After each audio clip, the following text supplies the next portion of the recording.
आप कोर्ट की वर्डिक्ट देखिए ना, जो डिसीजन आया कोर्ट का, उसको पढ़िए ना कि रामभद्राचार्य ने कितने प्रमाण दिए और क्या प्रमाण दिए, और उन प्रमाणों को कितना वैध या प्रभावी माना गया उस मुकदमे में, ये भी देखना चाहिए लोगों को। खैर, तो मुहूर्त प्रकरण को भी आप देख लीजिए। उसी समय 2-3 साल पहले जो मुहूर्त प्रकरण का विवाद हुआ था, गणेश्वर शास्त्री द्रविड़ बहुत अच्छे विद्वान, इसमें कोई संदेह नहीं, बहुत अच्छे विद्वान, बहुत वरिष्ठ विद्वान, कोई संदेह नहीं। किंतु मुझे ये कहने में भी संकोच नहीं है कि गणेश्वर शास्त्री द्रविड़ एक शास्त्रनिष्ठ ब्राह्मण की अपेक्षा एक राज्याश्रित विद्वान बन गए हैं।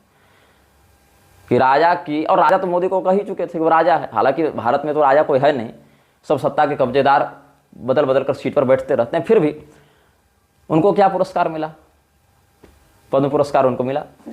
जबकि क्या कहा गया कि अगले 2 साल तक मुहूर्त नहीं है। तो अभी कौन वाला मुहूर्त में प्रतिष्ठा हो रही थी? अभी बिना मुहूर्त की प्रतिष्ठा की है क्या कि कोई मुहूर्त निकला था?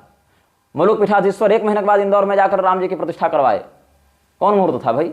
जब जनवरी में मुहूर्त था, 21, 22, 2 ही जनवरी थी, उसी में एकमात्र मुहूर्त था। फिर 6 वर्ष मुहूर्त नहीं आ रहा था इन लोगों का, तो अगले महीने में, और उस समय से लेकर भारत में कितने मंदिरों की प्रतिष्ठा हुई और किस मुहूर्त पर हुई?